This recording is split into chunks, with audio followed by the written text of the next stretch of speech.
دیکھیں مولانا فضل الرحمان کو opposition suit کر رہی ہے اور کو یہ بھی چاہیے ہے کہ راستے بھی چلتے رہیں، حکومتی مراد بھی ملتی رہے،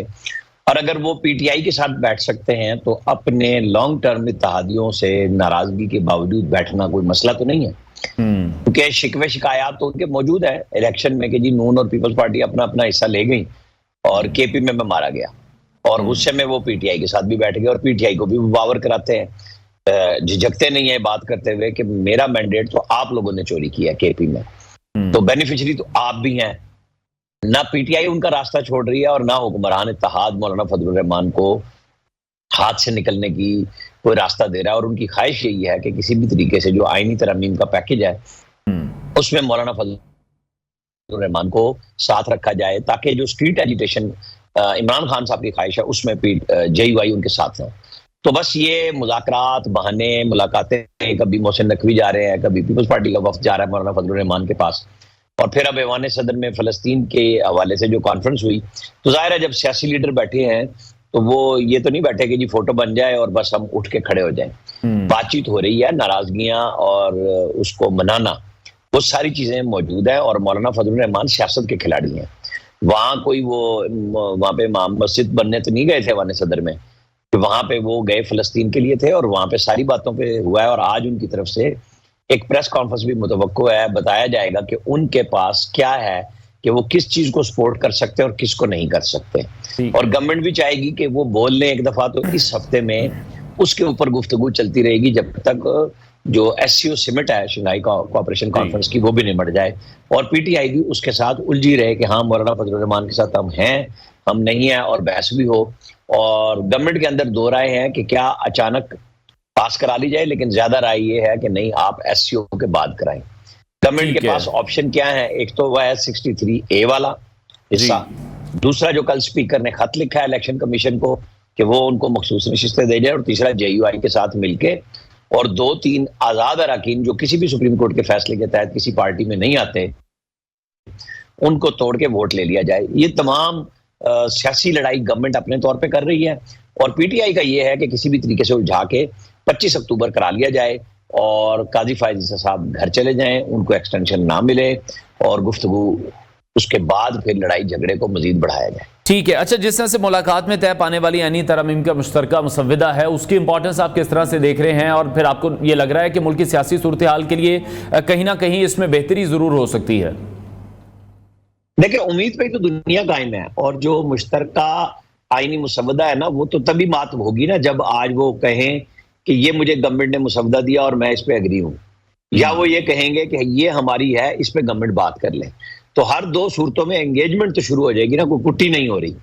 کہ جیسے تاثر ہوتا ہے نا کہ بس جی بات چیت ختم ہو گئی اور گورنمنٹ اب یہ آپشن لے گی۔ گورنمنٹ آخری دن تک جے یو آئی کے ساتھ چلے گی، اور ان کی امید یہ ہے کہ جے یو آئی ووٹ کرے گی، اور وہ منیمم شرائط پہ جے یو آئی کو منا لیں گے کہ کسی بھی طریقے سے مولانا فضل الرحمان مین اپوزیشن کا آئینی ترامیم میں ساتھ نہ دیں، یعنی پی ٹی آئی کا، بلکہ وہ ووٹ بھی دیں اور سپورٹ بھی کریں، تاکہ جو مزاحمت کی تحریک پی ٹی آئی چلانا چاہ رہی ہے اس میں جے یو آئی ساتھ نہ ہو۔ تو اس کے لیے وہ ہر حربہ اور ہر سیاسی راستہ اختیار کیا جا رہا ہے۔ ملاقاتیں بھی ہوگی، زرداری صاحب سے بھی ہوگی، نواز شریف صاحب سے بھی ہوگی، پرائم منسٹر بھی تھے، تو یہ راستہ تو بنتا ہے کہ سیاسی حکمت عملی اسی چیز کا نام ہے۔ اب یہ بات پی ٹی آئی کو سوٹ نہیں کرتی، وہ پہلے تو ابھی تذبذب کا شکار ہے نا کہ جو علی امین گنڈا پور صاحب مسلسل شگوفے چھوڑ رہے ہیں، اور وہ بھی صوبائی اسمبلی میں جا کے کبھی وہ رات کے پی میں گزارتے ہیں اور کبھی وہ رات چوکی میں گزارتے ہیں، تو وہ ادھر پھنسے ہوئے ہیں، اور ابھی ان کا بیانیہ سیٹ نہیں ہو رہا، کیونکہ بانی سے بھی، یعنی عمران خان سے ابھی ملاقات نہیں ہو رہی، اور توہین عدالت کی درخواست بھی جو دی گئی تھی اس میں بھی آج اسلام آباد ہائی کورٹ میں کہہ دیا گیا ہے کہ بادی النظر میں جو کیس جسٹس صاحبہ کے پاس لگا تھا سمر امتیاز کے، وہ کہتی ہے میرے والے کیس میں تو نہیں ہوا، یہ ڈبل بینچ میں جائیں، لیکن نوٹس انہوں نے کر دی ہیں۔ تو لگتا نہیں ہے کہ فوری ریلیف ملاقات کا بھی مل رہا ہے۔ ابھی یہ ایس سی او کانفرنس یا آئینی ترامیم کا جو بھی کٹا کٹی حکومت نکالنا چاہ رہی ہے، اس کے بعد ہی راستہ بنائے گی. لیکن عامر صاحب آپ نے علی امین گنڈا پور صاحب کا ذکر کیا، میں اس پر آنا تھا لیکن میں نے تھوڑی دیر بعد آنا تھا. ابھی اسی پر بات کر لیتے ہیں. طلعت چودھری کی بھی اس حوالے سے اسٹیٹمنٹ ہے، وہ یہ کہہ رہے ہیں کہ گنڈا پور صاحب صرف اپنی نوکری پکی کر رہے ہیں، بانی پی ٹی آئی کے ساتھ بھی ہاتھ کر رہے ہیں، وہ ڈبل گیم اس وقت کھیلتے دکھائی دے رہے ہیں. یہ اصل ماجرا کیا ہے؟ ایک بار بھی نہیں 2 بار ہو چکا ہے کہ صوبے کا وزیر اعلیٰ غائب ہو جاتا ہے، اداروں کی جو ساکھ ہے اس کو متاثر کیا جاتا ہے پوری دنیا میں، اور یہ تاثر دیا جاتا ہے کہ کہیں نہ کہیں انہیں اغوا کر لیا گیا، انہیں گرفتار کر لیا گیا، اور پھر آتے ہیں ہنستے کھیلتے سب کے سامنے کہتے ہیں کہ جی میں تو اپنی مرضی سے ادھر تھا یا میں ادھر بیٹھا ہوا تھا. اداروں کی ساکھ کو کیوں نقصان پہنچایا جا رہا ہے؟ کس قسم کی سیاست ہے؟ دیکھیں، پہلی دفعہ انہوں نے مان لیا کہ وہ اداروں کے ساتھ بیٹھے ہوئے تھے 8 گھنٹے، اور وہ اگلی دفعہ برداشت نہیں کریں گے، اور پھر کہا تھا 2 دن بعد میں ساری تفصیلات بتاؤں گا، وہ نہیں بتائیں گے.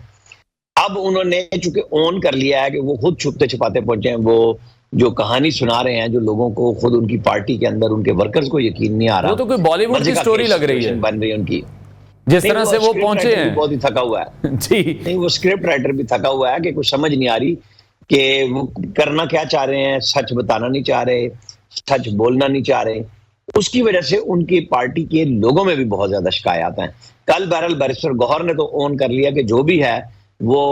علی امین گنڈا پور کی بات پہ یقین کرنے کے علاوہ اور کر کیا سکتے ہیں، لہذا وہ اسے اون کرتے ہیں. جس کو کوئی بندہ اون کرنے کو تیار نہیں ہے کہ یہ کہانی سچ مان لی جائے. لیکن ٹھیک ہے، یہ سودا بک رہا ہے، تب تک بک رہا ہے یا تو عمران خان صاحب سے جب ان کی ملاقات اور وہ اسے اون کر لیں گے جی بالکل ٹھیک ہے، یا وہ جو لوگ تاثر یہ دے رہے ہیں کہ کچھ اسٹیبلشمنٹ سے بات ہو رہی ہے اور اسٹیبلشمنٹ کہہ رہی ہے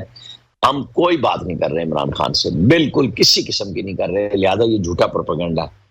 اب اس میں سے سچ کیا ہے؟ آئینی ترامیم تک ہماری اور آپ کی یہ گفتگو چلتی رہے گی کہ وہ اگر ہو جاتی ہیں 18-20 تاریخ کو، 17 کو جیسے ہی ایس سی او کانفرنس ختم ہوتی ہے، جیسے میں نے آپ کو بتایا کہ 2-3 آپشنز گورنمنٹ کے پاس ہیں، وہ اس پہ تمام تر توجہ مرکوز کیے ہوئے ہیں کہ ادھر دھیان بٹا رہے، اور جب تک پی ٹی آئی کرنے کی جائے ایجوٹیشن پہ تو سیشن بلا کے اور یہ فٹافٹ آئینی ترامیم 1 یا 2 دن میں پاس کرا لی جائے. ٹھیک ہے، لیکن آپ ابھی کس طرح سے دیکھ رہے ہیں جو موجودہ سیاسی حالات ہیں؟ اس میں تو پھر مزید اتحاد کی ضرورت ہے. کس طرح سے پھر یہ پاسبل ہو سکتا ہے؟ جیسے مولانا فضل الرحمان اب مانتے ہیں نہیں مانتے ہیں، یہ بھی دیکھنا بہت زیادہ ضروری ہے. ملاقات کے بعد اگر آئینی ترمیم کو نافذ کیا جاتا ہے، اس کے سیاسی اثرات پھر آپ کس طرح سے دیکھ رہے ہیں؟ وہ مشکل کھڑی ہو سکتی ہے حکومت کے لیے ایک بار پھر سے، جس طرح سے کے پی سے لوگ آئے، اسلام آباد ہم نے دیکھا، راولپنڈی ہم نے دیکھا، 2 سے 3 دن کیا ہوتا رہا؟ دیکھیں، گورنمنٹ کی کلیئر کوشش تھی کہ ایس سی او سے پہلے کسی طرح کا دھرنا نہ ہو، کہ وہ بہت بڑی ہماری سبکی کا باعث ہوتا، اور کوئی مہمان اگر نہیں آتا، خاص طور پہ چائنا کے پرائم منسٹر آ رہے ہیں، تو گورنمنٹ یہ افورڈ نہیں کر سکتی تھی. اس لیے ہر طرح کی سختی کی گئی، اور ابھی کی جائے گی. سختی ختم نہیں ہو رہی پی ٹی آئی کے اوپر، کہ جو میں نے خود بھی چیک کیا کہ اسٹیبلشمنٹ کے ساتھ، تو ادھر سے جواب یہی آیا کہ کسی قسم کا کوئی رابطہ اور ملاقات عمران خان کے ساتھ اسٹیبلشمنٹ کی نہیں ہو رہی. اور جو انگیجمنٹس ہے وہ نچلی سطح پہ ہے، اور دونوں طرف سے کہ جی ٹھیک ہے، بات چیت کے لیے جو ملاقاتیں ہوتی ہیں وہ ہوتی رہیں، لیکن کوئی ایسی بات ہو رہی ہو کہ جی یہ سارا کچھ سینیریو چینج ہو جائے گا، ایسا مجھے نظر نہیں آ رہا. ٹھیک ہے. اور دوسری طرف جب ہم بات کریں شنگھائی تعاون تنظیم کے اجلاس کے حوالے سے، آپ کو لگتا ہے اس کی تیاریاں، آپ کی اس میں رائے کس طرح سے ہے؟ کون سے چیلنجز درپیش ہو سکتے ہیں؟ ایس سی او سے ہم نے دیکھا کہ 1 ہفتہ پہلے ہی جس طرح سے اسلام آباد پر یہ تمام چڑھائی کر دی گئی ہے، اس پر بھی عالمی سطح پر امیج بہت زیادہ پاکستان کا خراب ہوا. تو شنگھائی تعاون تنظیم کے اجلاس کی تیاریوں کے حوالے سے آپ کو لگتا ہے کہ حکومت صحیح ڈائریکشن میں جا رہی ہے؟ دیکھیں، چینی انجینئرز کا قتل ہونا کراچی میں جی بہت سے الارمنگ سچویشن ہے، جو چائنا کے لیے خاص طور پہ ڈسٹربنگ ہے. یہ تو پولیٹیکل حالات تھے، وہاں دہشت گردی ہو رہی ہے، تو وہ گورنمنٹ کو، ہمارے انٹیلیجنس ایجنسیوں کو جواب دہی بھی کرنی پڑ رہی ہے، اور ظاہر ہے سبکی کا سامنا بھی کرنا پڑ رہا ہے. پولیٹیکلی تو حالات آج سے نہیں ہے نا، ایسے 2-3 سال سے یوں ہی چل رہے ہیں، ہمارے یہاں چلتے رہتے ہیں. اس کو اسی لیے تو سختی سے نمٹا گیا ہے، اور گورنمنٹ نے 3 دن چھٹی بھی اسلام آباد میں اور پنڈی میں کر دی ہے، تاکہ عمومی طور پہ جو نقل و عمل ہوتی ہے وہ بھی نہ ہو، اور سیکیورٹی کے خدشات کے لیے جو کچھ بھی طے کیا جانا ہے وہ اس کو. اور ہماری دعا بھی یہی ہے کہ اللہ میاں اس سمٹ کو کامیاب کرے. تو پاکستان کی اپنی ایک عالمی سطح پہ امیج کی بات ہے کہ یہ کانفرنس کامیاب بھی ہو، اس سے جڑے اثرات بھی پاکستان کے لیے بہتر ہوں، تو وہ ہیں. باقی پالیٹکس تو چلتی رہنی ہے. لیکن جو چینی انجینئرز کا قتل ہے، دہشت گردی جو ہوئی ہے، وہ بہت بڑا کوشچن ہے. اس کے اوپر ہمارے ادارے کام بھی کر رہے ہیں اور اس کا فول پروف بنانا بہت ضروری ہے، کیونکہ دشمن تو یہ چاہتا ہے نا کہ جو سی پیک ہے وہ لپیٹ دیا جائے، چینی واپس چلے جائیں ہر صورتحال میں، کہ ان کو دیکھیں جی کہ یہاں آپ کو سیکیورٹی نہیں مل رہی. ان کی طرف سے الارمنگ سچویشن موجود ہے چائنا کی طرف سے. وہ روک رہے ہیں لوگوں کو کہ پھر ٹریولنگ بند کی جائے مخصوص ایریاز کے اندر.